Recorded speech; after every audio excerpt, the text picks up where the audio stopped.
The child sat by her father's grave at dawn, whispering a wish that would change a millionaire's life forever. The dawn painted the sky in gentle strokes of pink and gold as 8-year-old Emily Anderson knelt beside her father's gravestone. Her small fingers traced the engraved letters, worn smooth by her daily visits. The morning dew soaked through her threadbare jeans, but she didn't mind. This was their special time. "Daddy," she whispered, her breath visible in the crisp morning air, "Mummy's getting worse." The hospital bills, her voice cracked as she placed a crumpled newspaper earned dollar bill beneath a small rock. "I'm trying my best, but it's not enough." Unknown to Emily, William Crawford stood frozen behind a nearby oak tree. The billionaire CEO had come to visit his daughter's grave, only to witness this intimate moment. The child's words echoed his own daughter's last wish before the accident. "Daddy, promise you'll help others when I'm gone." His hands trembled as he watched the little girl bow her head in prayer. In the heart of Boston's working-class district, Sarah and Emily Anderson's small apartment told a story of quiet desperation. The wallpaper peeled at the corners, and the single bedroom they shared held 2 narrow beds separated by a nightstand picked up from a neighbor's yard sale. Every morning, Emily would wake before sunrise to help her mother, whose trembling hands could no longer button her own shirt without assistance. Sarah Anderson, once a respected financial analyst, now struggled through each day battling stage 4 cancer and the crushing weight of false accusations. 3 years ago, she had been wrongfully terminated from Crawford Technologies, branded a thief, and blacklisted from the financial industry. The embezzlement charges, though later dropped for lack of evidence, had left an indelible mark on her reputation. No company would risk hiring the Crawford embezzler, as the newspapers had dubbed her. At school, Emily faced her own daily battles. The whispers followed her through the hallways of Boston Elementary. That's the thief's daughter. Lunch hours found her hiding in the library, pretending to read while eating the meager sandwiches she'd prepared herself. Her once pristine school uniform, now faded and mended multiple times, became another source of ridicule. Yet she held her head high, remembering her mother's words, "Our dignity is something they can't take from us." The 8-year-old had taken on responsibilities far beyond her years. Before school, she would deliver newspapers in their neighborhood, her small hands turning blue in the winter cold. After school, she'd help elderly Mrs. Thompson with her groceries for a few extra dollars, then rush home to prepare dinner before her mother returned from her night shift cleaning offices. The sight of her mother's fashionable business suits, now hanging like ghosts in their closet, served as a constant reminder of their fall from grace. And their neighbors, once friendly faces who'd attended their summer barbecues, now crossed the street to avoid conversation. The community that had once embraced them had turned its back, fear of association stronger than years of friendship. Only old Mrs. Thompson, herself a widow surviving on Social Security, occasionally slipped Emily extra groceries, pretending she couldn't eat them all herself. Sarah's medical bills piled up on their kitchen table like fallen autumn leaves, each one a reminder of their precarious situation. The experimental treatment that might save her life remained tantalizingly out of reach, its 6-figure price tag more than they could earn in a decade. Emily had secretly started a mom's medicine jar, dropping in every penny she earned, though the few dollars it contained seemed to mock her efforts. At night, when Sarah thought Emily was asleep, she would sit by their window, silently wiping away tears as she wrote letters for her daughter's future birthdays, graduation, wedding day events she feared she wouldn't live to see.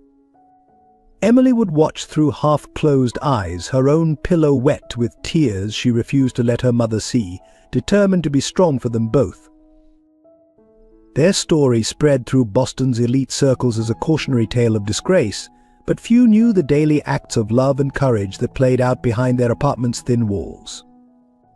Emily still kept her mother's old business awards in a shoebox under her bed, believing that someday someone would realize the truth and restore their family's honor. Until then, she held on to her father's last words, "Take care of your mother, little bird." Sometimes the world is harsh, but love always finds a way. William Crawford stood at the floor-to-ceiling windows of his penthouse office, watching the city lights flicker beneath the gathering dusk. At 55, he was one of Boston's most powerful men, yet the reflection staring back at him showed only a hollow shell of his former self. 5 years had passed since the accident that took his daughter Catherine, but time hadn't dulled the pain, it had only taught him to hide it better. His corner office at Crawford Technologies, once a symbol of his success, had become a self-imposed prison. Family photos had long been removed, except for one hidden in his desk drawer. Catherine, on her last birthday, her 16-year-old smile forever frozen in time. The daughter who'd once filled these halls with laughter, doing her homework in the conference room and bringing cookies to the security guards, was now only a ghost in his memories. The empire he'd built seemed meaningless now.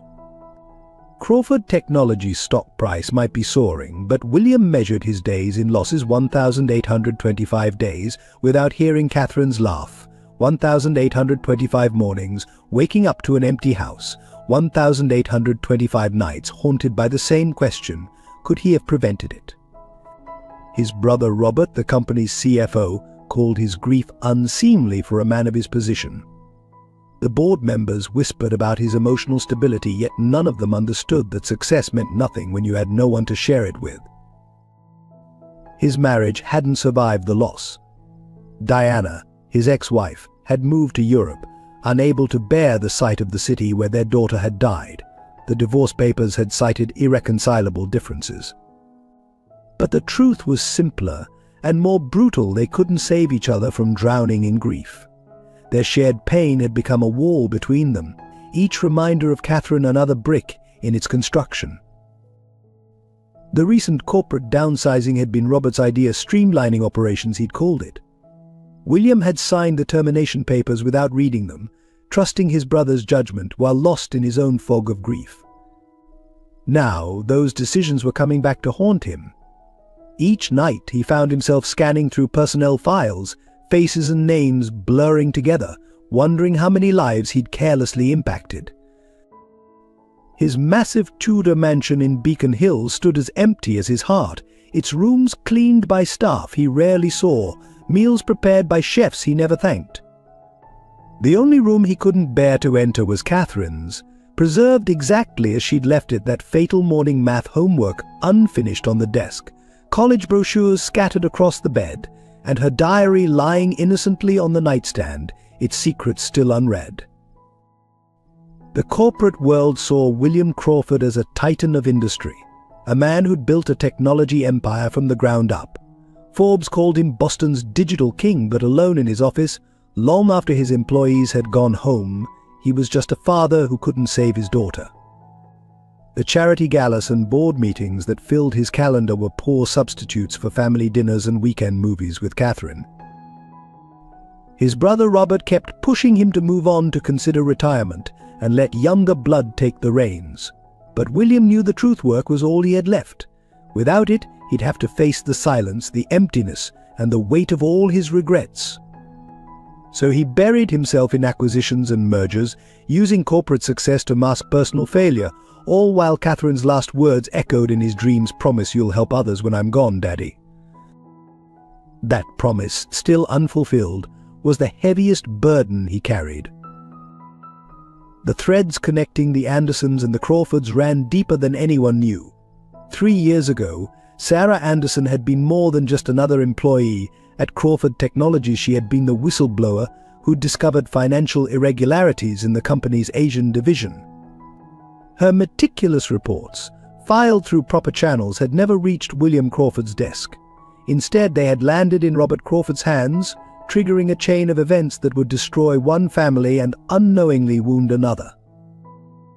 Robert had moved swiftly, orchestrating an elaborate scheme to discredit Sarah before she could expose his illegal activities.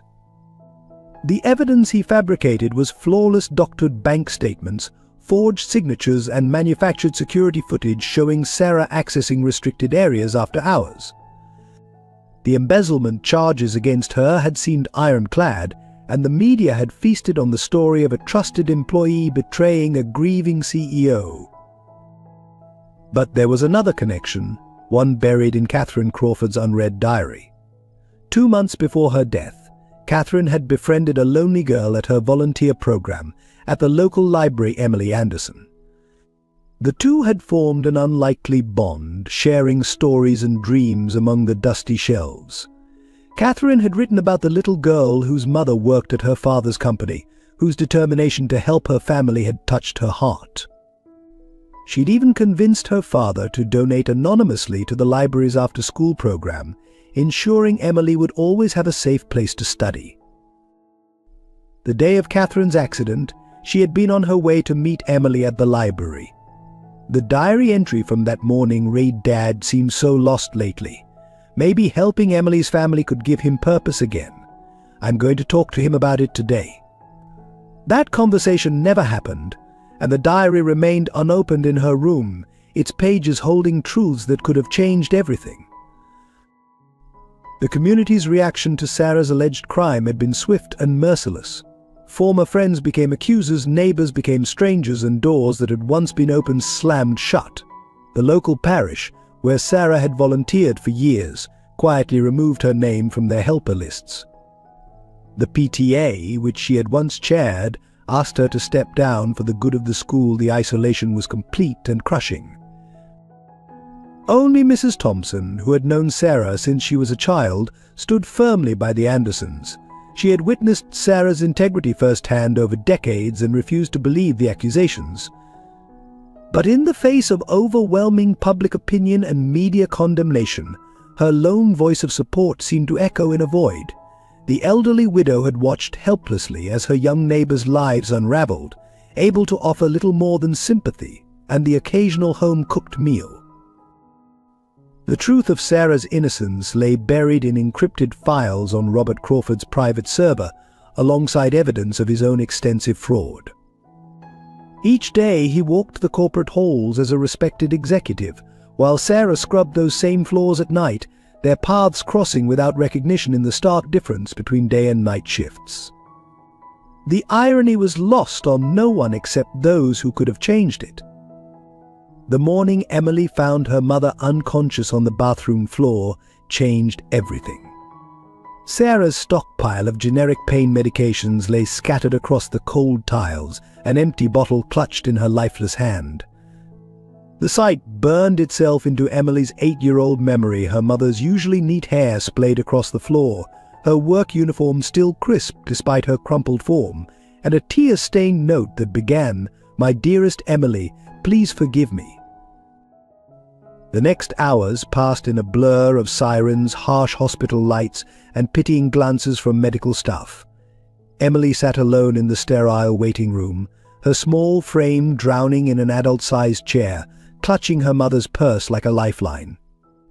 The emergency room nurse had tried to contact their listed family members, only to be met with curt refusals and disconnected calls.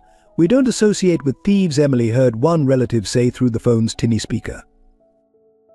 When Sarah regained consciousness, the hospital's response was swift but cruel. Without insurance, and with outstanding bills from her cancer treatments, they could only hold her for the legally required 24 hours. The attending physician, Dr. Martinez, fought to extend her stay, arguing for psychiatric observation, but hospital administration remained unmoved. "We're running a hospital, not a charity," the administrator had said, loud enough for Emily to hear through the thin door. The local news picked up the story, not out of compassion but sensation. Disgraced Crawford executive attempts suicide ran as a sidebar in the Boston Herald, reducing Sarah's despair to a footnote in her own scandal. Online comments ranged from mockery to outright celebration, with some suggesting she should have finished the job to spare taxpayers the burden of her care. Emily, searching for information about her mother's condition, found these comments late at night on the library computer, each word a fresh wound to her young heart. School became impossible. News of Sarah's suicide attempt spread through the hallways like wildfire, transforming typical childhood teasing into something darker. Emily's teacher found her hiding in the supply closet during lunch, having retreated there after classmates left printouts of the news articles on her desk. The school counselor suggested she take some time off to process, a gentle euphemism for what amounted to forced isolation. Mrs. Thompson, their elderly neighbor, became their sole lifeline. She took Emily in during Sarah's brief hospital stay, her social security check stretched even thinner to feed an extra mouth. The old woman's arthritis gnarled hands prepared comfort food from her own childhood: meatloaf and mashed potatoes, chicken soup, with homemade noodles attempting to nourish not just Emily's body but her battered spirit. The hospital bills from the suicide attempt added another mountain to their existing financial avalanche. Sarah, still weak but driven by necessity, returned to work just 3 days later. Emily would watch her mother apply concealer to dark circles each morning, hands trembling as she pinned on her cleaning service name tag, the same hands that had once confidently presented financial projections in Crawford Technologies' boardroom. The final blow came when Child Protective Services arrived for a routine wellness check. The social worker, though kind, made it clear that Sarah's attempt and their financial situation had raised red flags. Emily listened from her bedroom as the woman discussed temporary placement options and the child's best interests, each phrase striking terror into her heart. That night, she made a decision that would change everything. She would leave school entirely to work full-time, consequences be damned. Sarah found Emily's withdrawal paperwork hidden under her mattress the next morning. The sight of her daughter's careful signature on the forms, clearly practiced to look adult, broke something in her that even the suicide attempt hadn't touched.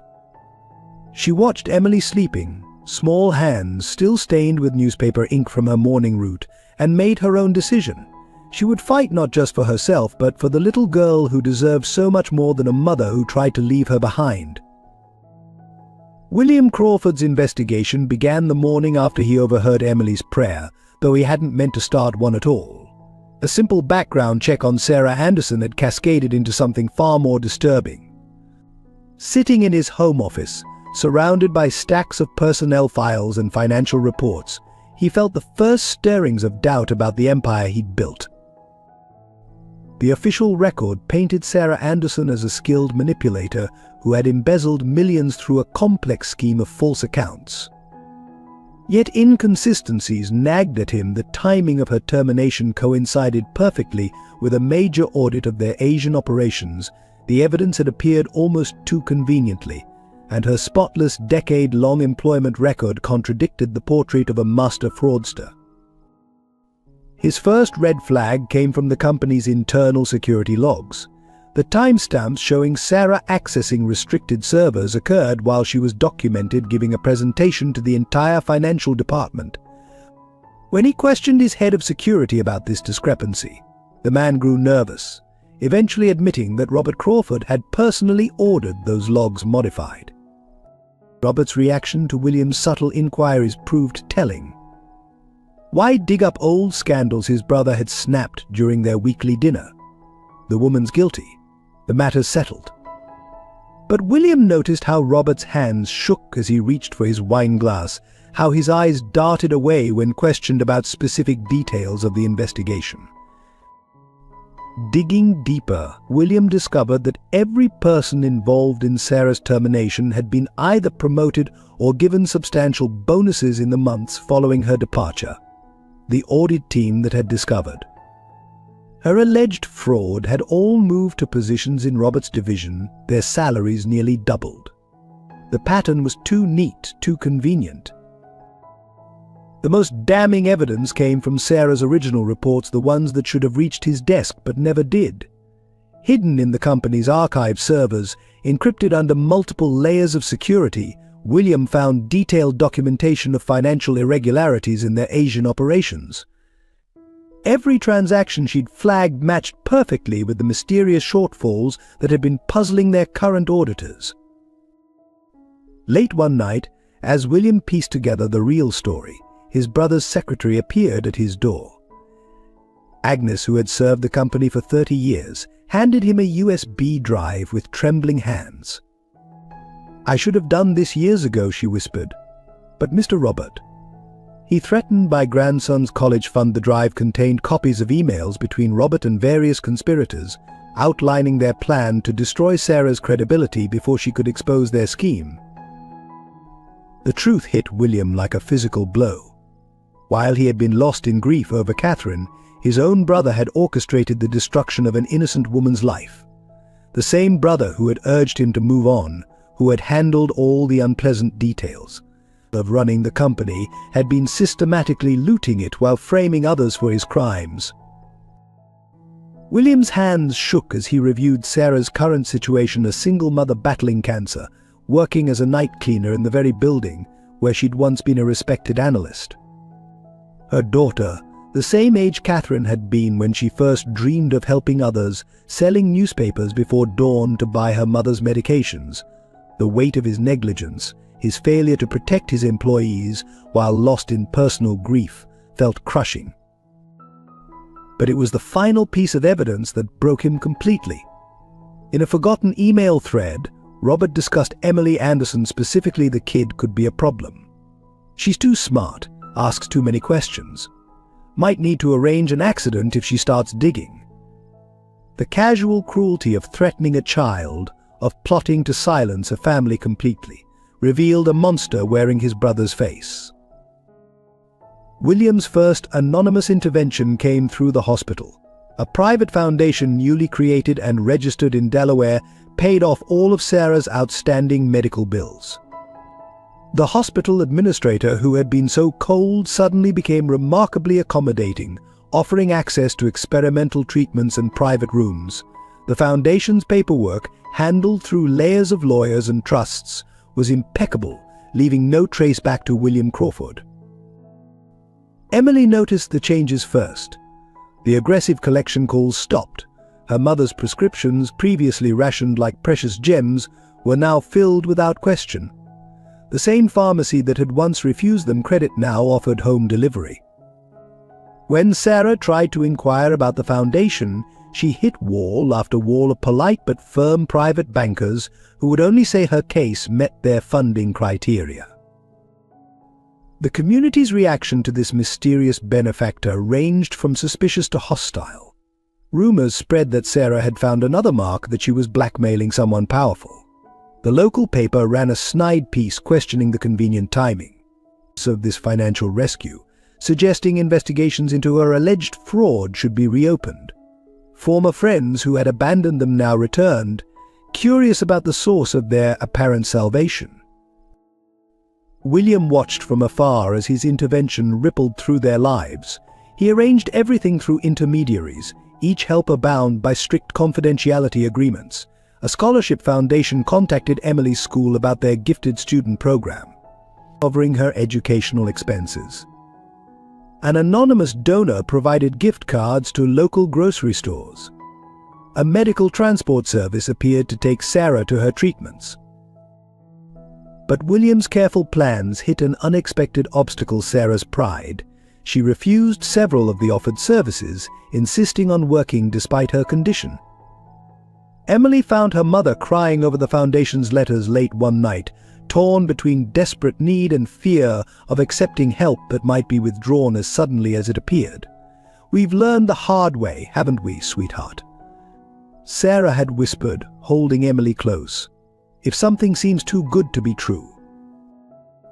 The neighborhood watched this drama unfold with mixed reactions.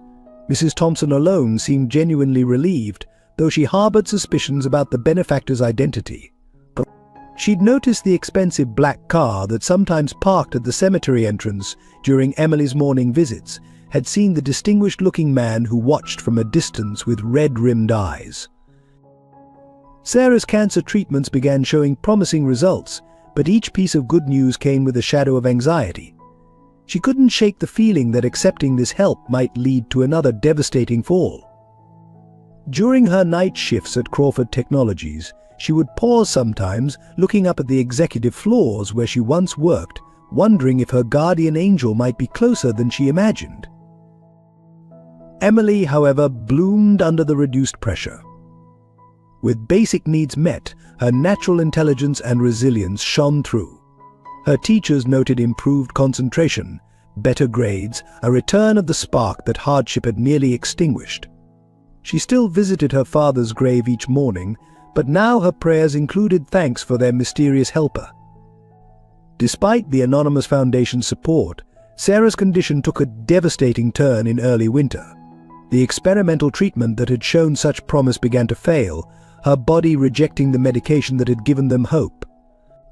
The specialist at Boston General delivered the news with clinical detachment. Without a more aggressive and significantly more expensive treatment protocol, her chances of survival were dropping rapidly. The Foundation's representative, a polite but firm woman named M.S. Richardson, explained that their funding had reached its predetermined limit. The new treatment, costing nearly $900,000, fell well outside their scope. Sarah received this news with quiet dignity, but Emily, hiding behind the consultation room door, watched her mother's hands tremble as she signed the refusal of treatment forms. That night, for the first time since her suicide attempt, Sarah broke down completely. Emily found her in Catherine's old room at Crawford Technologies, where she was cleaning, surrounded by knocked-over trash bins, clutching a framed photo she'd found in a desk drawer. The photo showed a younger, happier version of William Crawford with his daughter, the same girl who, unknown to them, had once been Emily's library friend. The rejection from the hospital's board was particularly cruel. Despite Dr. Martinez's passionate advocacy, they refused to proceed with the treatment without advance payment. "We're not in the business of providing charity care," the chief administrator stated during a board meeting, not realizing Emily was curled up beneath a waiting room chair, having sneaked in to plead her mother's case. "If we make an exception for her, where do we draw the line?" News of Sarah's declining health spread through the office building's night shift workers. Her colleagues, other cleaners, security guards, maintenance staff began collecting money among themselves. They could barely afford their own lives, but they gave what they could: crumpled dollar bills, handfuls of coins. Brown bag lunches declined so the money could go to the fund. Their effort raised $127.43, a fortune in their world, but barely enough for one day's worth of Sarah's needed medication.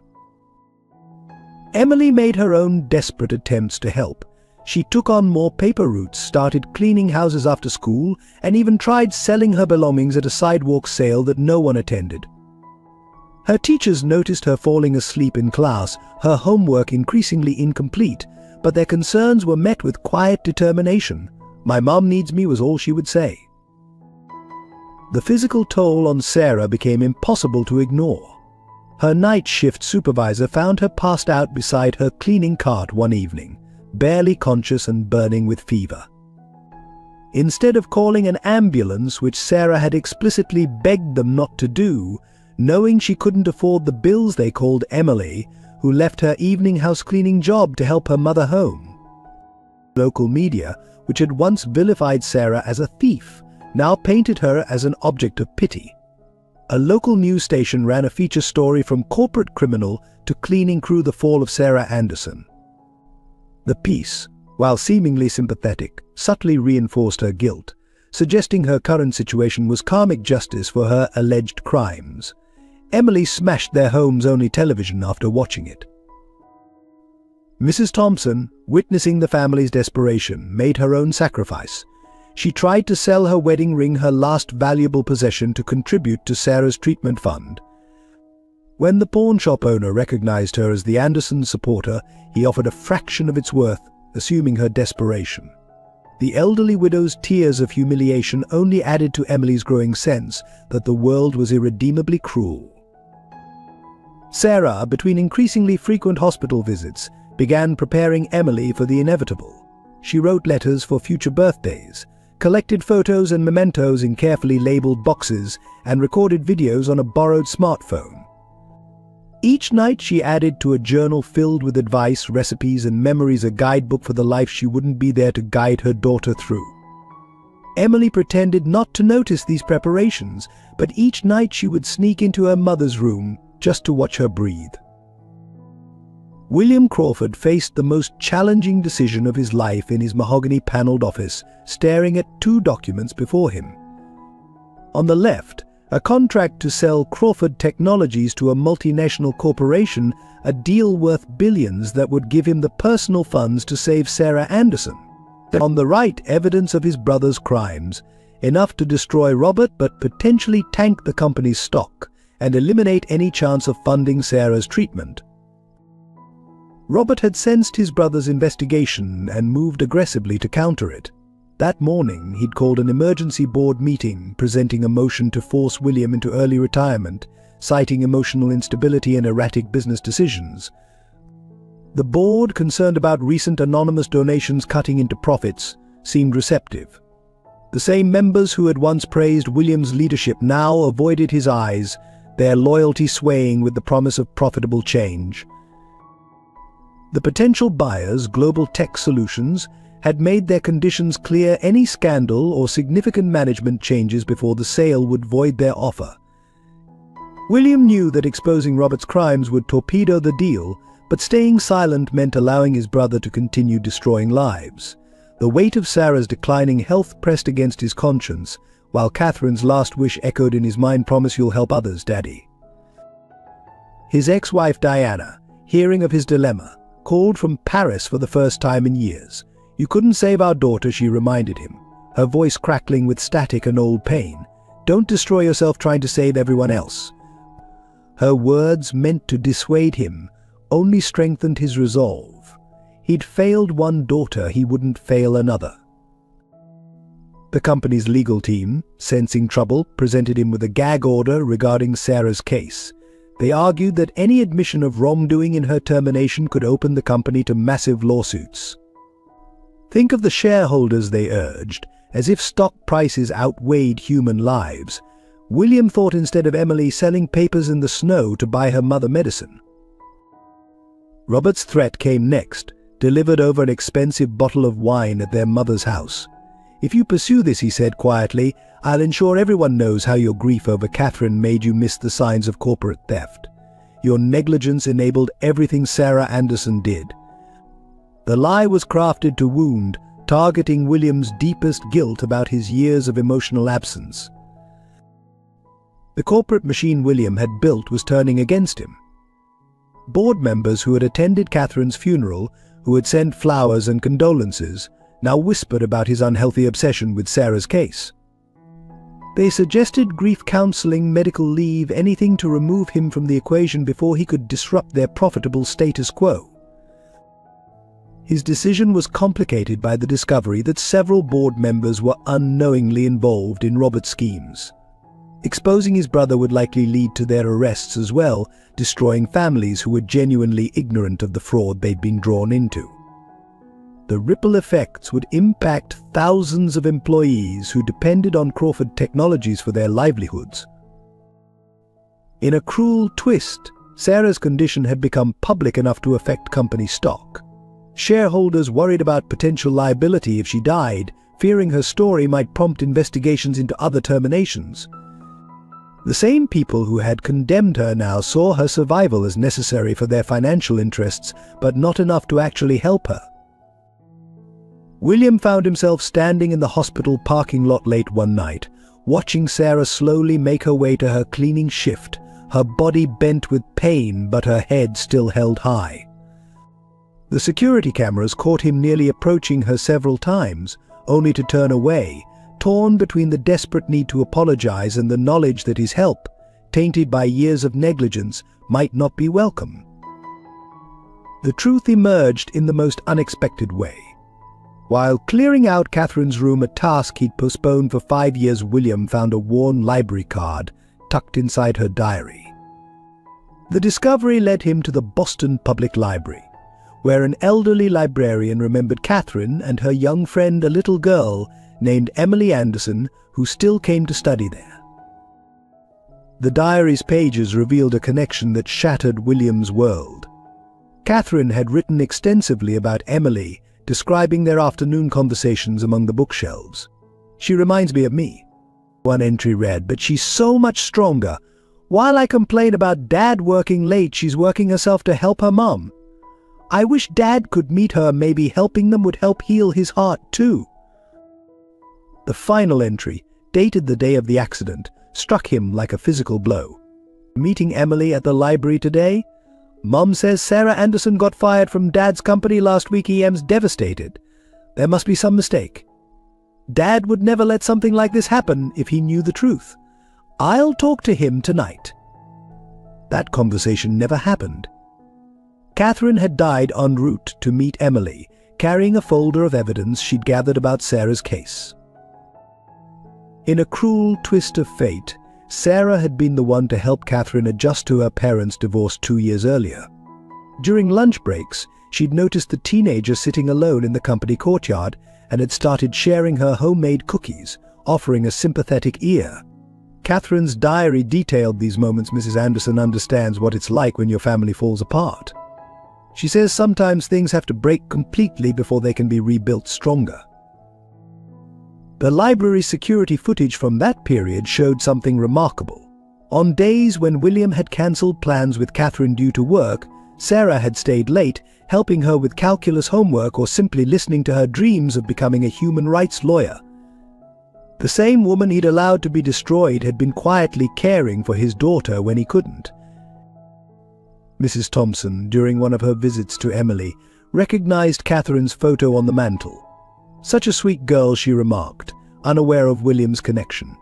She would bring Emily books from her own collection, saying every child deserved a chance to escape into stories. The elderly woman's casual comment revealed years of interconnected kindness that had gone unnoticed.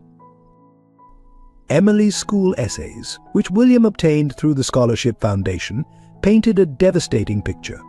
She'd written about Catherine as her library angel, describing how the older girl had defended her from bullies and taught her to stand up for herself. One essay, written shortly after Catherine's death, reads, "She made me believe that even when the world seems darkest, there are still good people willing to help others. I hope someday I can be that person for someone else." The most heartbreaking connection came from an unmailed letter found in Catherine's desk. Addressed to William, it outlined everything she'd learned about Sarah's case, including conversations she'd overheard in Robert's office. "Dad," she'd written, "I know you're still sad about Mom leaving, but there's another family being torn apart right now. You always taught me that having power means having responsibility. Please help them. Maybe in saving them, we can save ourselves too." The legal battle erupted with the force of a long-dormant volcano when William Crawford walked into the district attorney's office on a cold Monday morning. He carried with him 3 boxes of documents: Catherine's diary, Robert's fraudulent records, and Sarah's original reports. The evidence was damning, but the system that had so quickly condemned Sarah now moved with glacial slowness to correct its mistake. District Attorney Elizabeth Chen, who had personally prosecuted Sarah 3 years ago, looked physically ill as she reviewed the evidence. Her reputation for being tough on white-collar crime had been built partially on Sarah's case. Now she faced the horrifying realization that she'd been manipulated into destroying an innocent woman's life. "This goes beyond simple fraud," she announced, her voice shaking. "This is criminal conspiracy at the highest levels." The corporate machine mobilized instantly against William. Within hours of his DA visit, Crawford Technologies' legal team, led by Robert's hand-picked attorneys, filed for an emergency injunction. They claimed William was having a mental breakdown, citing his grief over Catherine and his obsession with Sarah's case. The same judge who had signed the original search warrant for Sarah's home now had to decide whether to protect or prosecute her accusers. Media vultures descended immediately. "Crawford Empire crumbles, brother vs. brother," screamed the headlines. Business networks ran endless speculation about the company's future. Robert played his part masterfully, appearing on financial news shows to express deep concern for his brother's mental health. The loss of his daughter affected him profoundly, Robert would say, his voice dripping with manufactured sympathy. "We only want to help him." Sarah, still working nights as a cleaner, found herself at the center of a storm she didn't fully understand. Reporters ambushed her outside the hospital after her treatments, shoving microphones in her face, demanding comments about William Crawford's crusade. Emily had to be escorted to school by police after journalists started camping outside their apartment, their constant camera flashes turning private pain into public spectacle. The legal proceedings moved like a complex chess game. Each of William's moves to expose the truth was met by corporate counter-moves designed to bury it.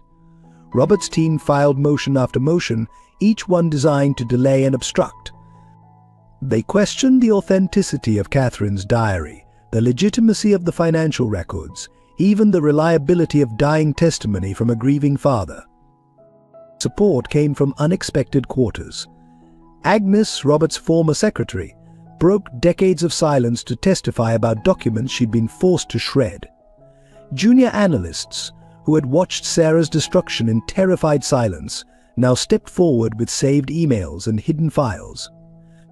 Even the hospital staff who had treated Catherine began sharing stories of Sarah's kindness during the teenager's visits. The turning point came when William's ex-wife Diana flew in from Paris to testify. Her appearance in court silenced the whispers about William's mental state. "My former husband," she declared, her voice steady, "has never been more sane or more himself than he is now. This is the man I married, someone who would risk everything to right a wrong. Our daughter would be proud." The cost was enormous. Crawford Technologies' stock plummeted as more evidence emerged. Long-term clients began distancing themselves from the company. Board members resigned rather than face potential indictment. The charitable foundation William had created to help Sarah now faced scrutiny, with Robert's team arguing it was proof of manipulation rather than restitution. But the most painful battles happened outside the courtroom. Emily, trying to protect her weakening mother from stress, took on the role of family spokesperson. The sight of a 9-year-old girl standing on courthouse steps, calmly answering hostile questions about her mother's character, moved even the most hardened reporters. "My mom taught me that truth always comes out," she would say, her small voice carrying an adult's wisdom. Sometimes it just needs help to find its way. As the legal battle raged in the courts, profound changes were taking place in the lives of everyone involved. William Crawford, once known for his imposing corporate presence, underwent the most visible transformation.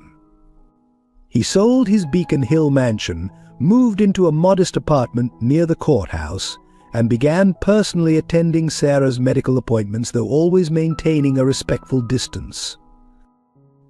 The once powerful CEO started carrying a worn copy of Catherine's diary everywhere, reading it during court recesses. People who had known him for decades barely recognized the man who now spoke softly but firmly about corporate responsibility and human dignity. His former board members watched in disbelief as he liquidated his personal assets to fund both the legal battle and Sarah's continuing treatment, saying simply, "Some things matter more than money." Sarah's transformation was more subtle but equally profound. As evidence of her innocence mounted, her spine straightened, her voice grew stronger. She began keeping a journal of her own, documenting everything for Emily's future. "I want her to know," she wrote, "that sometimes justice comes late, but it comes during her chemotherapy sessions." She started counseling other patients, her own struggle giving her words deep authenticity. Emily, thrust into a spotlight she never wanted, evolved from a scared little girl into a poised young advocate. Her school presentations about truth and justice moved teachers to tears. She started a support group for children of sick parents, turning her pain into purpose. The local paper, which had once published cruel speculation about her mother, now ran a feature calling her Boston's youngest warrior for justice. Robert Crawford's transformation took a darker turn. As his carefully constructed world crumbled, his polished exterior cracked. During depositions, his hands shook uncontrollably. Staff reported him shredding documents at 3 a.m., muttering about betrayal. The man who had orchestrated Sarah's downfall now jumped at shadows, seeing accusers around every corner. His wife filed for divorce, taking their children to her parents' home in Connecticut. Mrs. Thompson, the elderly neighbor who had stood by the Andersons, found her own life changing. Other neighbors, ashamed of their previous behavior, began helping her with groceries and home repairs.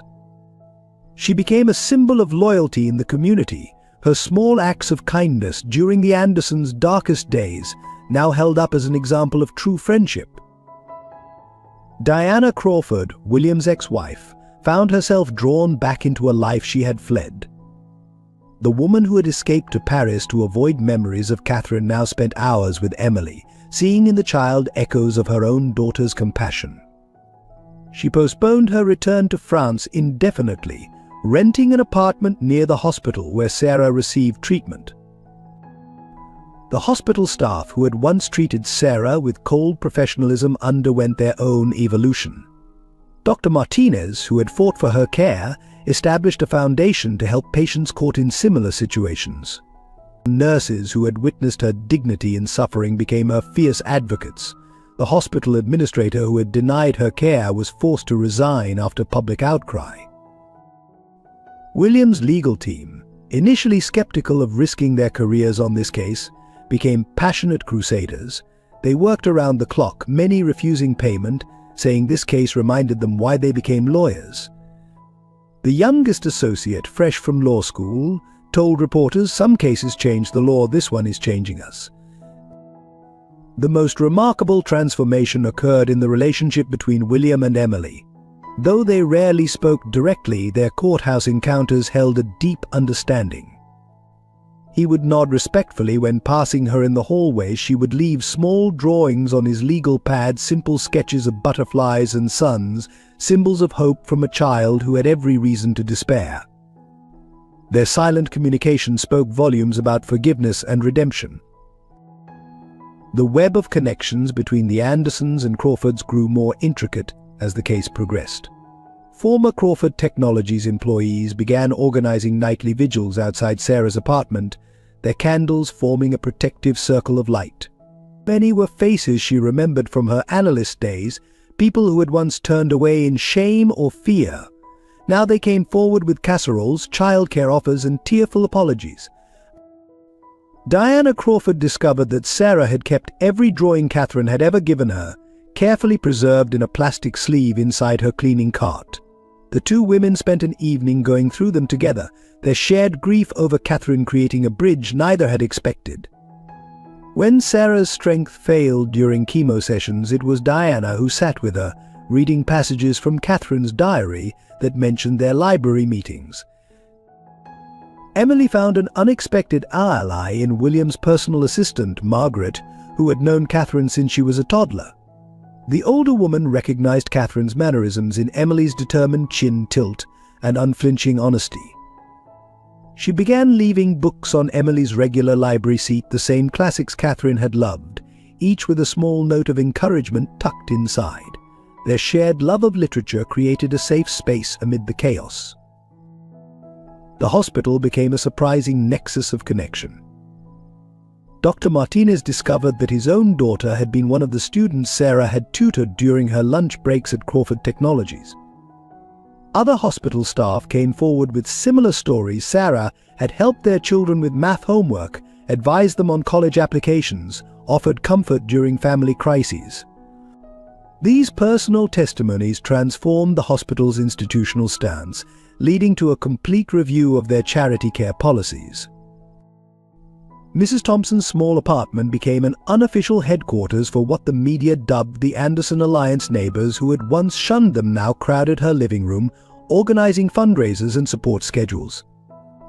The elderly widow's conviction in Sarah's innocence had never wavered, and her quiet dignity shamed many into reconsidering their earlier judgments. William found himself drawn to these gatherings, though he never entered. He would park across the street, watching the warm light spill from Mrs. Thompson's windows, seeing shadows of community being rebuilt. It reminded him of Catherine's last school report, found in her diary. True justice isn't just about courts and laws, it's about restoring broken connections. The courthouse staff, witnesses to the daily drama, became invested in their own ways. The security guard who had watched Emily do homework in the hallway started bringing extra sandwiches from home. The stenographer offered her weekend tutoring services. The janitor, an immigrant who barely spoke English, left origami cranes on Emily's usual bench, a symbol of hope and healing from his culture. Local businesses, initially hesitant to be associated with the controversy, began taking sides. The coffee shop where Sarah had worked as a barista during college put up a tip jar for her treatment fund. The bookstore where Catherine and Emily had spent countless hours created a scholarship program in their names. Even the newspaper that had once vilified Sarah ran a series of retractions, their editor publicly apologizing for their rush to judgment. Professional connections transformed into deeply personal ones. William's lawyers became regular visitors at the hospital, their children joining Emily's support group for kids with sick parents. The district attorney's office, seeking to make amends, assigned their victim advocate to help Emily navigate media attention. The courthouse became less a place of judgment and more a community center for healing. Perhaps the most profound connection grew between William and Sarah themselves, though they rarely spoke directly. He made sure her favorite flowers, lilies, as mentioned in Catherine's diary, appeared in her hospital room. She left thank you notes in perfectly formatted financial statements, a reminder of her unbroken professional dignity. Their shared love for Catherine and Emily created an unspoken bond, stronger than any corporate hierarchy.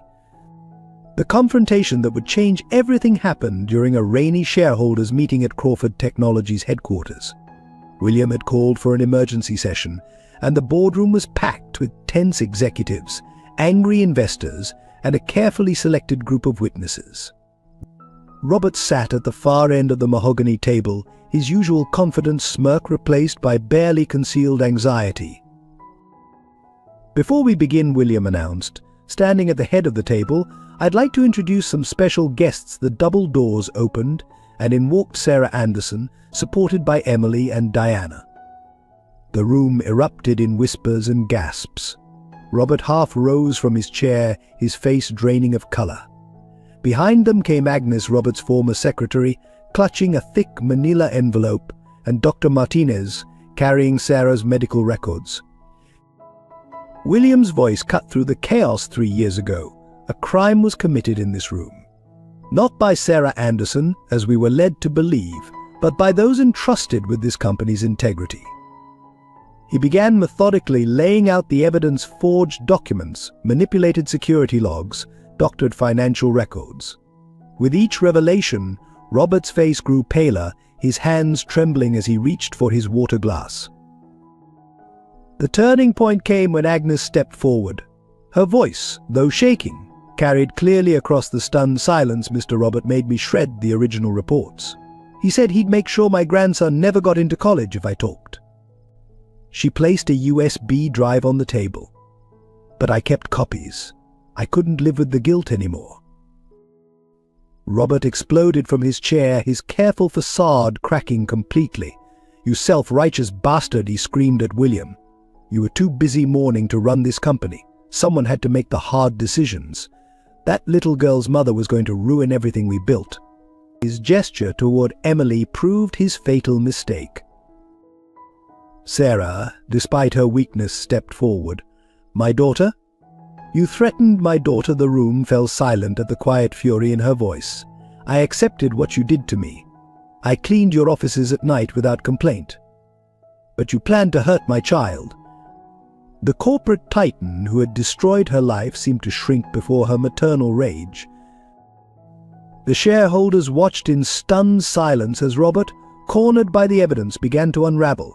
He accused William of mental instability, claimed Catherine's death had driven him to paranoid delusions, even suggested Diana was manipulating him for revenge. Each desperate lie was met with documentation proving the opposite. Then Emily, who had been quietly observing, walked to the center of the room. She pulled Catherine's diary from her backpack and began to read. April 15th. "Uncle Robert was so angry today. He told his assistant to take care of the Anderson problem no matter what it took. I have to tell Dad, but he's so sad lately. I'll tell him tomorrow after I meet Emily at the library." The room grew deathly quiet as everyone realized these were Catherine's last written words. Robert lunged for the diary, but William was faster. The brothers grappled briefly, years of resentment and betrayal exploding into physical violence. But It ended as quickly as it began, with Robert restrained by security guards he had personally hired, now loyal to the truth rather than their paycheck. The shareholders' response was immediate and decisive. Calls for Robert's removal echoed through the room. Old allies quickly distanced themselves, corporate loyalty evaporating in the face of undeniable evidence. The board members who had supported Robert's attempts to force William's retirement now sat in shameful silence. But the final blow came from an unexpected source. Diana stepped forward, her Parisian elegance a stark contrast to the corporate chaos. "You killed our daughter, Robert," she said quietly. "Not directly, but she died trying to expose your crimes. She died fighting for justice, just like she always wanted. Her words, delivered with devastating calm, transformed the corporate takedown into something far more personal and profound. And in the aftermath of the confrontation, William Crawford faced the most difficult decision of his life. The board had convened an emergency session, offering him two options: accept a massive buyout from Global Tech Solutions that would give him enough money to save Sarah while keeping the scandal quiet, or pursue full legal action against Robert, which would likely bankrupt the company but ensure justice was served. Sarah's condition had deteriorated rapidly during the shareholders' meeting. Dr. Martinez pulled William aside in the boardroom corridor, his expression grave. "She has weeks, maybe days, without the new treatment protocol. The stress of today hasn't helped." The doctor's words echoed in William's mind as he stared at the contract before him. One signature could save her life, but at what cost to justice? Emily found him in Catherine's old office later that night, surrounded by medical bills and legal documents. She walked straight to Catherine's photo on the wall and spoke without turning. "Mum says sometimes doing the right thing hurts more than doing the easy thing."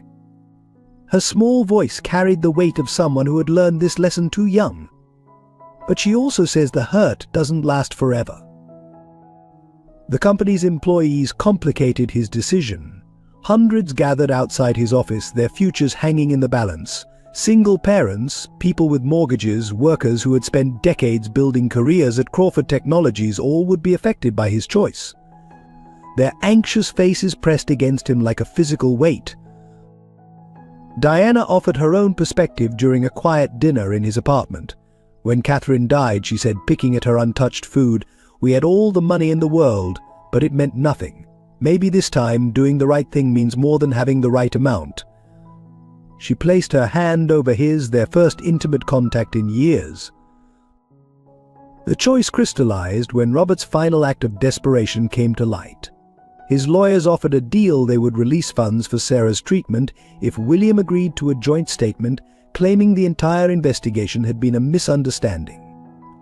The corporate spin doctors had already prepared press releases painting it as a family disagreement blown out of proportion by grief and misplaced guilt.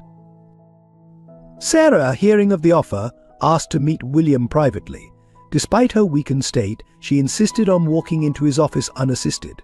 "Your daughter," she said, settling carefully into a chair, "once told me that true strength isn't about winning, but about choosing what's worth fighting for.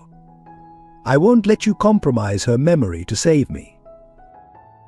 The board grew increasingly desperate as the company's stock continued to plummet. They presented William with reports showing the ripple effects of a bankruptcy: pension funds wiped out, small investors ruined, local businesses dependent on Crawford Technologies forced to close. Each potential consequence felt like a weight around his neck. William spent a night in Catherine's untouched room, reading and rereading her diary. Near dawn, he found an entry he'd missed. "Dad always says money is just a tool, not a purpose. I think he's forgotten that lately. Maybe that's why he seems so lost." The words, written in his daughter's hopeful hand, seemed to reach across time with their simple wisdom. The choice, when he finally made it, came with devastating clarity. At the next board meeting, William declined the buyout offer. Instead, he announced a full investigation into all company practices, beginning with his own failures as CEO. He would sell his personal assets to fund Sarah's treatment, and the company would face whatever consequences truth demanded. Emily was waiting outside the boardroom when he emerged. Without a word, she took his hand and led him to the window. Below, Sarah stood in the morning light, her face turned up toward them. She offered a small wave, and in that gesture William saw the future Catherine had dreamed of, one where doing right mattered more than being right. The legal battle that followed William's decision shook Boston's corporate world to its foundation. As Crawford Technologies stock plunged and investors fled, the city watched in fascination as one of its most powerful families waged war against itself. Robert's legal team launched a scorched earth defense, attacking William's mental state, Sarah's credibility, and even Emily's testimonies. The courthouse became a daily battlefield. Each morning, reporters clustered around the entrance, capturing the parade of witnesses, former employees testifying about Robert's threats, financial experts explaining the complex fraud, and medical professionals documenting Sarah's declining health. The proceedings took on the air of a modern morality play, with the city divided between those who saw William as a hero and those who considered him a traitor to his class. Sarah's testimony proved the emotional center of the trial. Despite her weakened condition, she insisted on walking to the witness stand unassisted. For 6 hours, she detailed the systematic destruction of her life, the false accusations, the blacklisting, the nights cleaning the offices where she'd once been a respected analyst. When Robert's lawyer suggested she had orchestrated the entire situation to gain William's sympathy, she responded with quiet dignity, "Sir, I didn't ask for justice. Justice demanded itself." Emily's turn on the stand changed the trial's tone entirely. The sight of a 9-year-old girl calmly describing how she sold newspapers before dawn to buy her mother's medicine silenced even Robert's most aggressive defenders. When asked why she hadn't sought help earlier, her response haunted the courtroom. "Adults kept telling me this was justice. I thought maybe I just didn't understand what justice meant." Robert's defense crumbled when his own wife took the stand. Elizabeth Crawford, who had initially stood by her husband, revealed years of manipulation and cruelty. She described how Robert had celebrated the night of Sarah's termination, toasting to problems solving themselves. Her testimony about his plans to handle Emily if she became troublesome caused several jurors to openly weep. The media circus reached new heights when Diana testified. The international press descended on Boston to capture the French socialite's return. Instead of the bitter ex-wife they expected, they found a woman transformed by grief into an advocate for justice. Her testimony about Catherine's last days, her friendship with Emily, and her determination to honor her daughter's memory turned public opinion decisively against Robert. William's testimony lasted 3 days. He shouldered his own guilt openly, acknowledging how his grief-stricken neglect had allowed Robert's crimes to flourish. "I failed Sarah Anderson," he admitted. "I failed my daughter. I failed every employee who trusted me to protect them." This trial isn't about redemption, it's about finally doing what's right. The prosecution's final piece of evidence proved devastating. Catherine's complete diary, read aloud in court. Her detailed observations of Robert's schemes, interwoven with her hopes for Emily's future and her father's healing, left no doubt about the truth. The last entry, written hours before her death, became the trial's emotional crescendo. If we don't stand up for people like Emily and her mom, then all our success means nothing. Mrs. Thompson provided the trial's most unexpected testimony. The elderly widow shuffled to the stand and proceeded to demolish Robert's character with devastating precision. She recalled conversations she'd overheard while cleaning his office at night, detailing his plot against Sarah with the clear memory of someone who had waited years to speak truth to power. The verdict, when it came, felt almost anticlimactic. Robert Crawford was found guilty on all counts: fraud, conspiracy, witness tampering, and criminal threatening.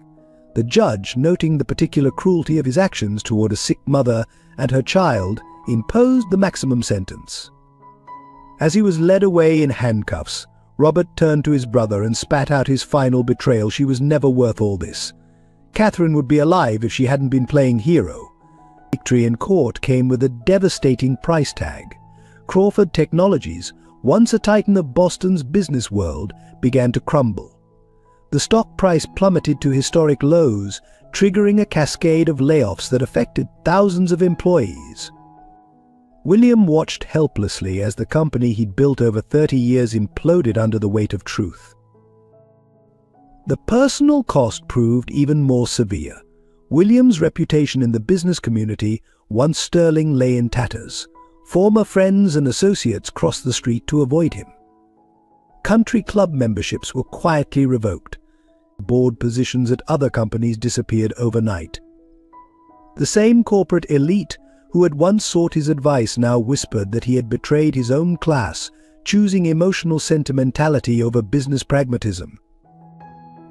The media's attention turned predatory. Reporters dug into every aspect of William's past, searching for other potential scandals. They camped outside his apartment, photographed him visiting Catherine's grave, and speculated endlessly about his relationship with Sarah. Even his most innocent actions were twisted into tabloid fodder, grieving billionaire's guilt-driven crusade and Crawford's costly redemption business empire sacrificed for former employee. Sarah's medical treatment, funded by William's rapidly dwindling personal assets, became another source of public scrutiny. Conservative business publications suggested she had manipulated him, using her illness to extract revenge. The treatments themselves, experimental and expensive, drew criticism from those who felt the money could have saved more jobs at Crawford Technologies. The company's collapse affected the entire city. Small businesses that had depended on Crawford Technologies employees saw their customer base vanish. The charitable foundations the company had supported faced sudden funding cuts. Even the local Little League team, sponsored by Crawford Tech for decades, had to scramble for new uniforms. Diana faced her own battles in Paris, where her social circle viewed her support of William's actions as a betrayal of their class. Her fashion boutique lost wealthy clients, and her invitation to elite social events quietly disappeared. She bore these reversals with characteristic grace, telling reporters some things cost more than money to keep silent about. Emily witnessed the destruction of her world for a second time. Classmates whose parents had lost jobs at Crawford Technologies now bullied her with renewed vigor. The scholarship foundation that had supported her education withdrew its funding, citing changing circumstances.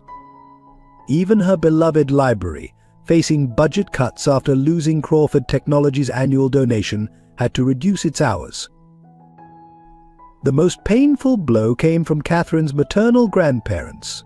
They publicly denounced William's actions, claiming he had dishonored their granddaughter's memory by destroying the company she would have inherited. Their statement to the press cut deep. Catherine believed in protecting our family legacy. This crusade for an ex-employee has betrayed everything she valued. Mrs. Thompson, witnessing this cascade of consequences, opened her small apartment to both families. The elderly widow served tea in chipped cups, while William and Sarah watched their worlds burn down around them. Sometimes, she observed, setting out cookies on her best plate, you have to lose everything to remember what matters most. William's final sacrifice came when he sold Catherine's childhood home to fund the last round of Sarah's treatments. The house had been his last tangible connection to his daughter's life, every room filled with memories of her growing up.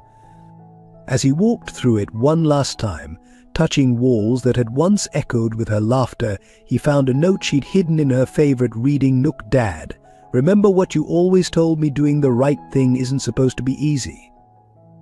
That's why so few people do it. Sarah's battle with her principles proved as challenging as her fight against cancer.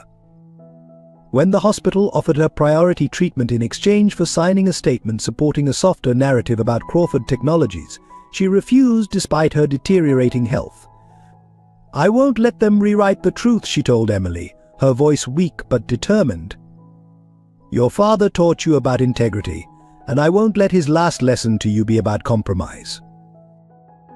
The medical staff watched in amazement as she declined interviews that would have paid for her treatment, turned down book deals promising financial security, and rejected reality TV producers wanting to dramatize her story. Each offer came with the same condition, softening her stance against Robert Crawford and minimizing the company's culpability. Each refusal cost her precious time and resources. Emily's sacrifices cut deeper than any child should bear. She gave up her beloved violin lessons to save money, sold her small collection of books to help with groceries, and spent her afternoons helping Mrs. Thompson with chores instead of joining the school's science club. When asked by her teachers about these changes, she would simply say, "Mom taught me that standing up for truth means standing up even when it hurts." The cost to Sarah's dignity was constant. Former colleagues who now worked for other firms would see her at her night cleaning job and quickly look away. She continued to clean offices in the same building where she had once had her own corner office, maintaining her pride even as her body weakened. One night she found her old family photo still in her former desk drawer, a reminder of everything she had lost and everything she refused to compromise. Diana's sacrifice took a different form. She liquidated her successful Paris boutique, using the funds to support both families through the crisis. The French fashion world, her home for 5 years, closed its doors on her. Former friends labeled her a class traitor, and her prestigious Left Bank apartment building suddenly found reasons to non-renew her lease.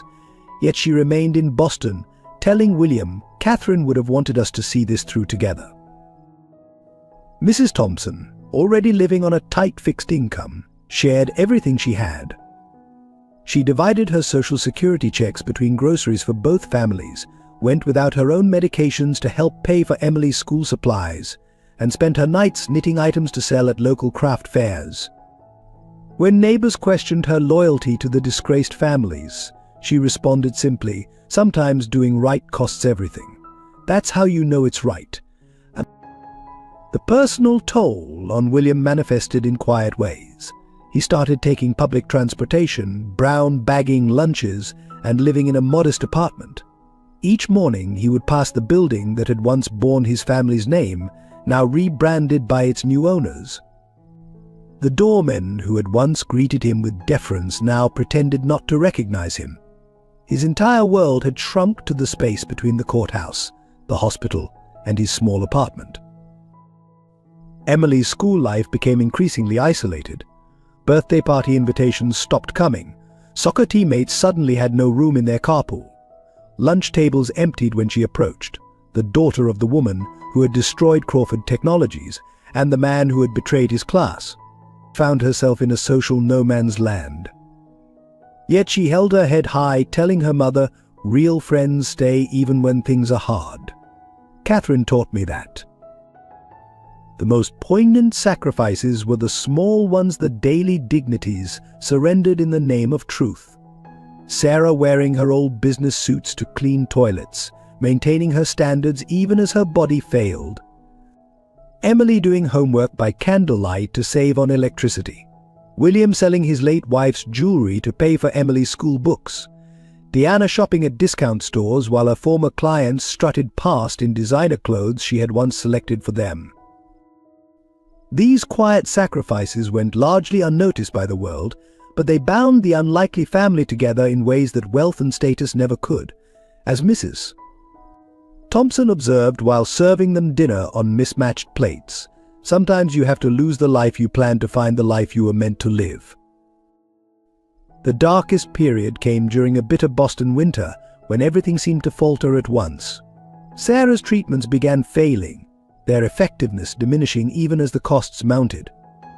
The doctors spoke in hushed tones about making her comfortable, words that echoed through hospital corridors like a death knell. Emily overheard these conversations from her usual hiding spot behind the nurse's station, her small hands clutching her mother's worn appointment book. William faced his own demons in the pre-dawn hours, sitting in Catherine's emptied room, surrounded by the ghostly outlines where her furniture had once stood. The house's sale was final, and the new owners wanted him out by month's end. Each night he found himself talking to Catherine's memory, questioning every decision, wondering if the cost of truth had been too high. The silence that answered him grew heavier with each passing night. The isolation reached its peak during the holiday season. The annual Crawford family Christmas party, once a highlight of Boston's social calendar, now proceeded without them. Through the restaurant windows, William and Diana watched their former friends and family celebrate, their exclusion made more painful by the warmth and light they could see but not share. Emily, passing by with her mother's medications, pressed her small hand against the cold glass, leaving a print like a tiny star. Sarah's darkest moment came not from her illness but from a chance encounter in the hospital. A former Crawford Technologies employee, now unemployed due to the company's downsizing, recognized her in the chemotherapy ward. The woman's husband had also lost his job in the collapse, and their insurance had been terminated. "Are you happy now?" she hissed at Sarah. "Was your revenge worth all our family's suffering?" Sarah spent that night vomiting, and not from the chemotherapy. The media's cruelty reached new depths. A prominent business magazine published a scathing article titled "The True Cost of Conscience: How One Man's Moral Crusade Destroyed Thousands of Lives." The piece detailed every job lost, every pension reduced, every small business affected by Crawford Technologies' collapse. They ran it with a split image on one side, Sarah in her analyst days on the other, the empty corporate headquarters with its darkened windows. Emily's school life descended into a special kind of hell. During a history lesson about justice and civil rights, a teacher used Crawford Technologies as a negative example of emotional decision-making overwhelming business necessity. Emily sat through the entire lecture, tears sliding silently down her face, as her classmates stared and whispered. That afternoon she found her locker plastered with printouts of articles about her mother's crimes. Diana hit her low point during a forced visit to Paris to settle her boutique's bankruptcy. Her former friends hosted a fashion show fundraiser for the displaced Crawford Technologies workers, making sure she knew she wasn't welcome. That night, alone in her empty shop, she found herself surrounded by mannequins wearing the last collection she'd never get to show, their blank faces seeming to judge her choices. Mrs. Thompson, their steadfast supporter, faced her own crisis of faith. Her small pension had been partially invested in Crawford Technologies stock, and the collapse had halved her monthly income. One particularly cold night, unable to afford both heat and her heart medication, she sat in her darkened apartment wearing 3 sweaters, questioning whether her loyalty had been wise. The next morning she still shared her last tea bags with Sarah and Emily. Even the city itself seemed to turn against them. Charitable foundations that had once competed for William's patronage now returned his personal donations. Community organizations removed Sarah from their volunteer lists. The library where Catherine and Emily had first met posted signs prohibiting non-patrons from using their facilities, a direct response to Emily doing her homework there to save on electricity. In these darkest moments, their only comfort came from each other. They gathered in Mrs. Thompson's small apartment, sharing meager meals and precious warmth, finding strength in their shared commitment to truth. As Emily noted in her diary, echoing words Catherine had once written, "Maybe the darkness is so deep because we're getting closer to the light." The tide began to turn on a snowy Tuesday morning when Agnes, Robert's former secretary, suffered a stroke. As she lay in the hospital, she insisted on speaking to William, her words slurred but urgent. Her grandson, now a junior analyst at a competing firm, brought her a small safety deposit box key. "I kept everything," she whispered. "Catherine knew. She helped me hide it all." The safety deposit box contained a treasure trove of evidence, original documents, unauthorized wire transfer records, and most damaging of all, Robert's personal journal. But the true revelation came from a series of emails between Catherine and Agnes, showing that William's daughter had been building her own case against her uncle for months before her death. She had discovered the fraud independently and had been working with Agnes to gather evidence, planning to present it to her father on the day she died. The emails revealed something even more startling. Catherine had been secretly recording Robert's conversations using a device disguised as a decorative pin, a birthday gift from him, ironically. The recordings, stored on multiple USB drives, captured years of incriminating conversations. Robert's casual discussions of fraud, threats against Sarah, and plans to manipulate his grieving brother were all preserved in his own voice. William's hands trembled as he listened to his daughter's voice introducing each recording. "Dad, if you're hearing this, something's happened to me. But you taught me that truth matters more than anything. I couldn't stand by and watch Uncle Robert hurt more people like Emily's mom." The timestamps showed that her last recording was made hours before her fatal accident. A deeper investigation revealed that Robert had discovered Catherine's investigation the day before her death. Security footage from Crawford Technologies, long thought lost, showed an explosive confrontation between uncle and niece in his office. Catherine's last words to him were captured clearly: "I'm telling Dad everything tomorrow. You can't buy silence when it costs people their lives." The evidence extended beyond Robert's crimes. Hidden in Catherine's school locker, untouched for 5 years, her personal journal contained detailed observations of Sarah's kindness during her parents' divorce. "Mrs. Anderson stays late to help me with Calculus 1 entry read.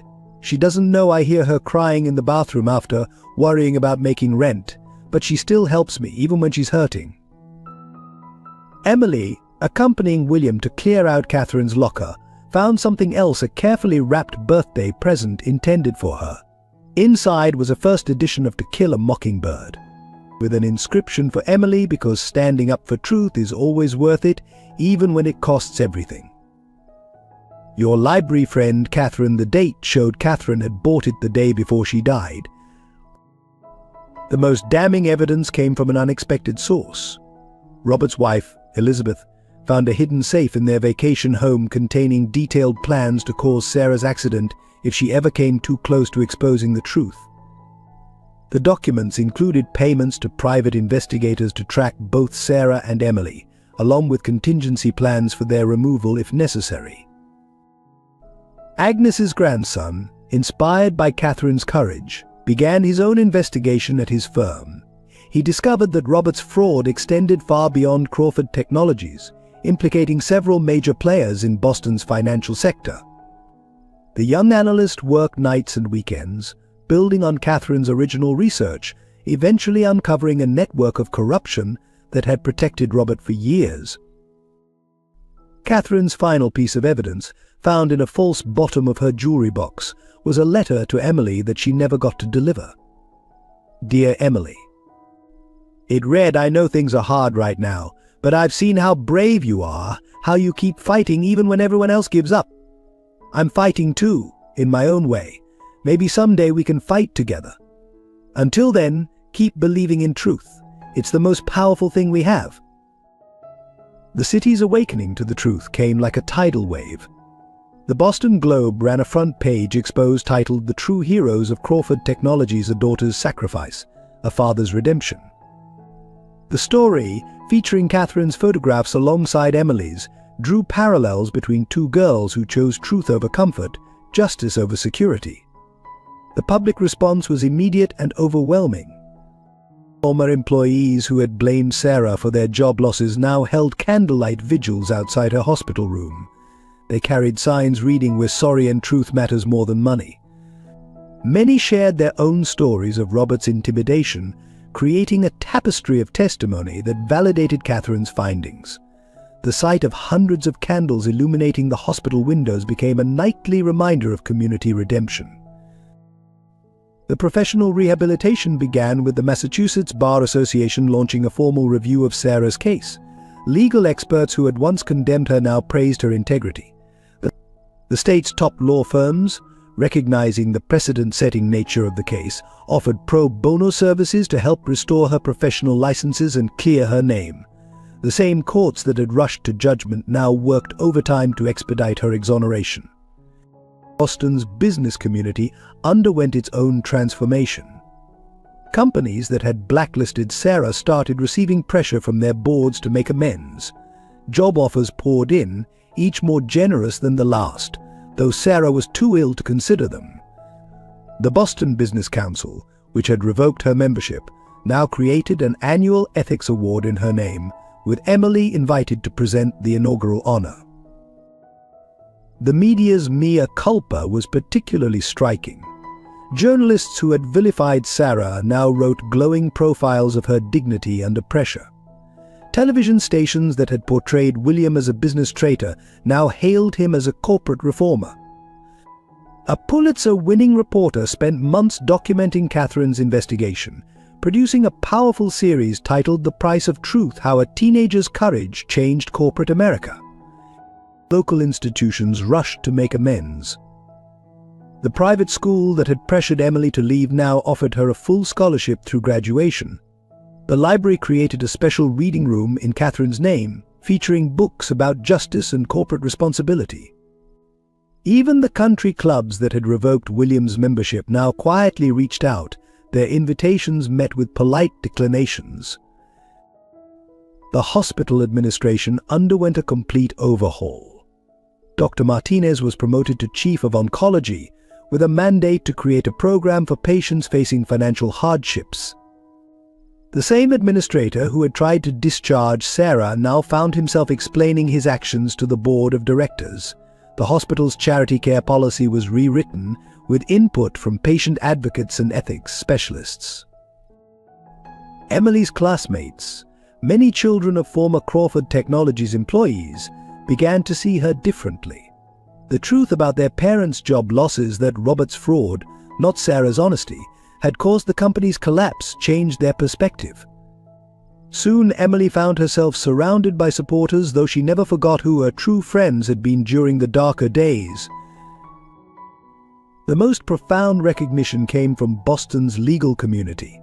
The district attorney's office, acknowledging their rush to judgment in Sarah's original case, established new protocols for corporate fraud investigations.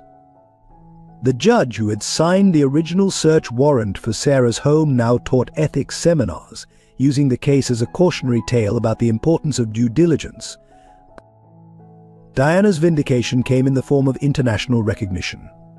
French media, initially hostile, now portrayed her as a modern-day hero, sacrificing privilege for principle. Fashion magazines that had blacklisted her now featured profiles celebrating her integrity. Her former boutique space was transformed into a non-profit center for corporate ethics education, funded by recovering Crawford Technologies shareholders. The healing began in quiet moments, away from public recognition and media attention. It started one evening in Sarah's hospital room, where William finally found the courage to sit beside her bed. Without words, he reached for her hand, the same hand that had once comforted his daughter during her parents' divorce. Sarah's grip, though weakened by illness, held the strength of understanding. Diana and Emily forged their own connection through Catherine's memory. They spent afternoons in the hospital garden, Diana sharing stories of Catherine's childhood while Emily told tales of their library friendship. Together, they created a memorial garden outside the hospital, planting Catherine's favorite flowers, bright yellow daffodils that would bloom each spring, a symbol of hope and renewal. Mrs. Thompson's small apartment became the heart of their healing. Sunday dinners became a tradition, with Diana cooking French recipes, William bringing dessert from the local bakery, and Emily reading aloud from Catherine's diary. These gatherings, humble in their simplicity, held more warmth than any Crawford family function had ever managed. Sarah attended when her strength allowed, propped up on Mrs. Thompson's faded couch, her presence a quiet reminder of why truth mattered. The former Crawford Technologies employees found their way to forgiveness through action. They created a support network, helping each other find new jobs, sharing resources, and rebuilding their community. Many discovered that the company's collapse had freed them to pursue long-delayed dreams. They began including Sarah and Emily in their gatherings, understanding now that truth-tellers protect rather than destroy communities. William and Diana's relationship transformed into something neither expected, not a rekindling of romance, but a deep friendship forged in shared grief and redemption. They could finally speak of Catherine without pain overwhelming them, finding comfort in how their daughter's courage had changed so many lives. Their weekly visits to her grave became moments of peace rather than sorrow. Emily's reconciliation with her peers happened gradually. The same classmates who had shunned her now sought her help with ethical dilemmas, valuing her hard-won wisdom. She started a school club focused on corporate responsibility, naming it Catherine's Legacy. The meetings, held in the library where she and Catherine had first met, drew students eager to understand how small choices shape larger truths. The hospital staff, from janitors to specialists, became part of their extended family. Dr. Martinez brought his children to Emily's birthday party. Nurses stopped by Mrs. Thompson's apartment with homemade casseroles. The night shift workers who had helped Sarah during her cleaning days now visited during their breaks, sharing coffee and quiet conversation. Sarah found peace in unexpected ways. Despite her illness, she began mentoring young professionals through a program she created from her hospital bed. Ethics in Action connected experienced whistleblowers with corporate employees facing moral dilemmas. Her wisdom, hard-won through suffering, helped others find the courage to stand for truth. The most profound reconciliation happened between William and himself. In Catherine's diary, he found not condemnation for his past negligence but hope for his future choices.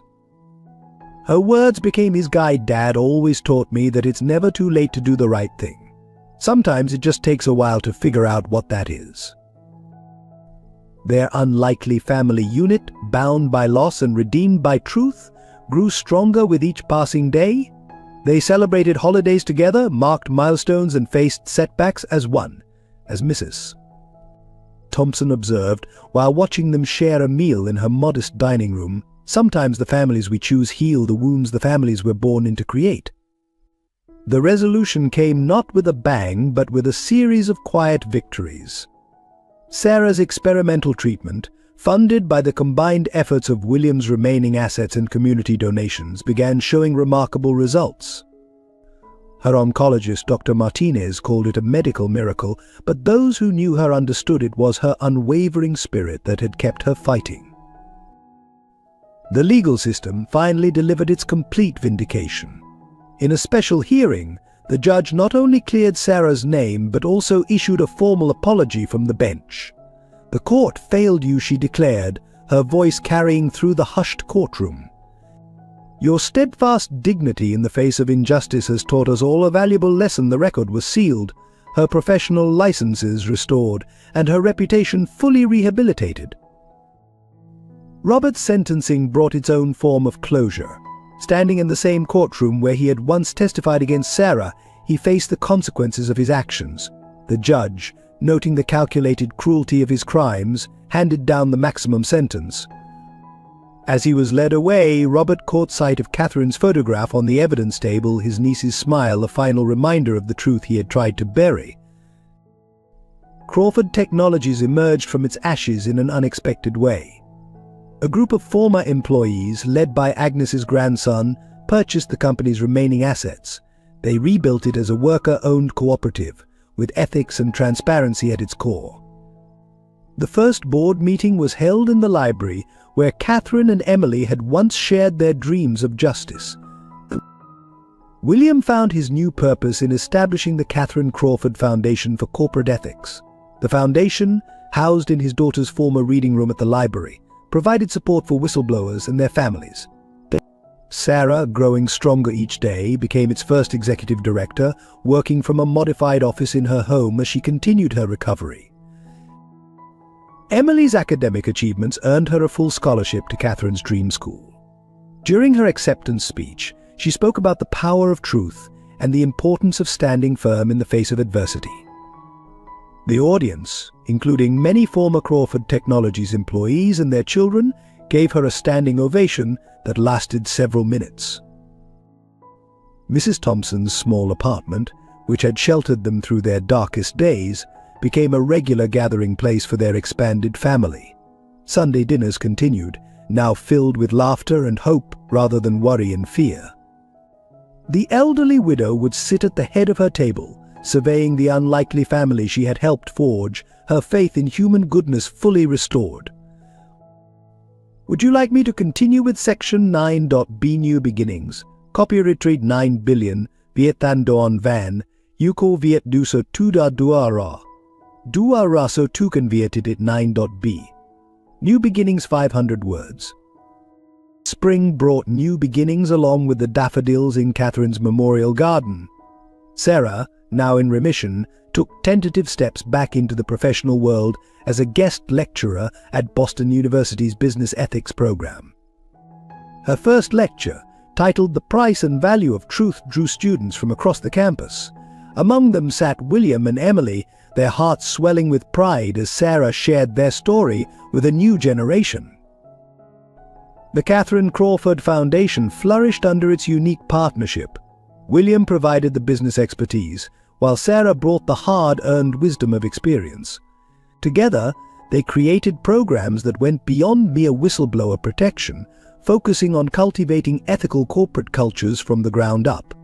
Their first initiative, a scholarship program for children of whistleblowers, named Emily as its inaugural recipient.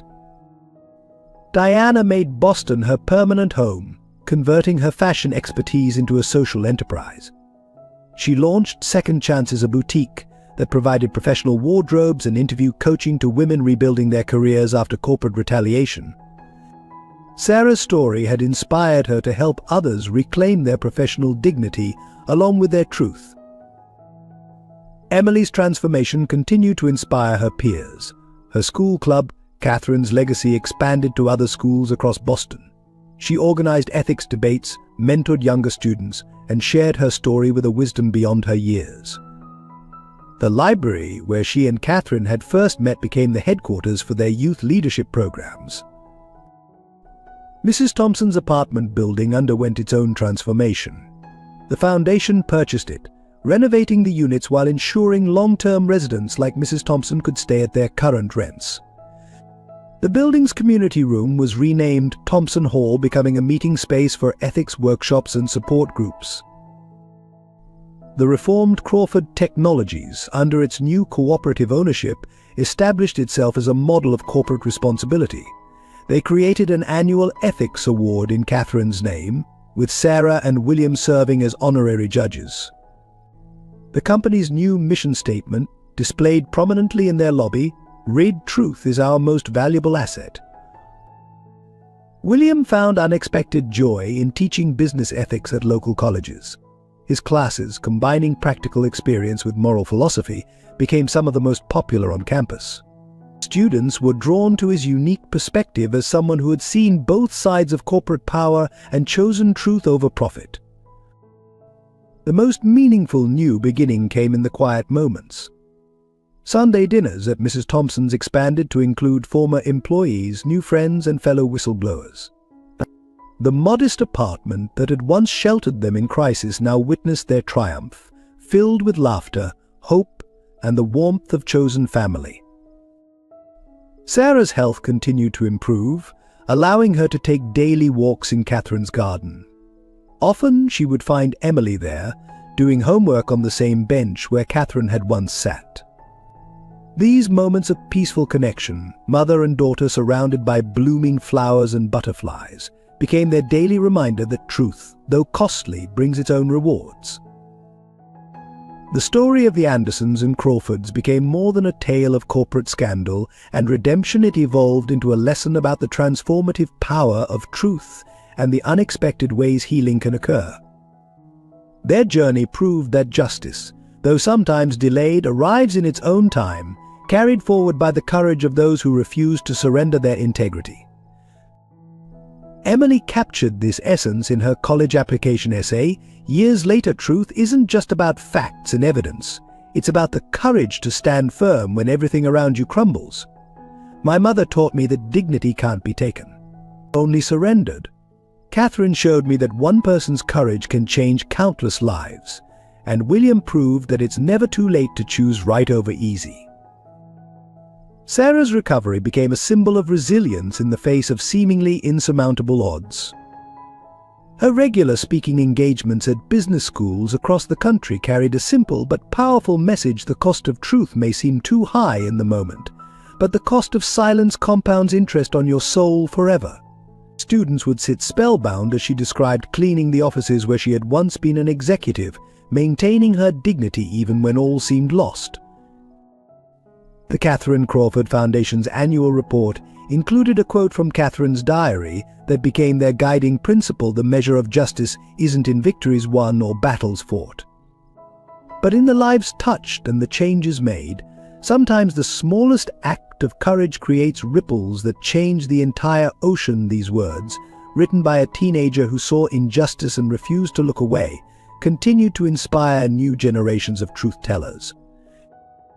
William's transformation from corporate titan to ethical guardian offered its own lesson. His journey from grief-stricken father to champion of justice demonstrated that redemption comes not from grand gestures but from daily choices to stand for what's right. As he often told his students, success isn't measured by what you gain, but by what you refuse to lose: your integrity, your compassion, your courage to stand for truth. The unlikely family they formed, brought together by loss, united by truth, and strengthened by love, became living proof that healing comes in unexpected ways. Their Sunday dinners at Mrs. Thompson's apartment, now a tradition spanning years, remained a testament to the family we choose and the bonds forged in adversity.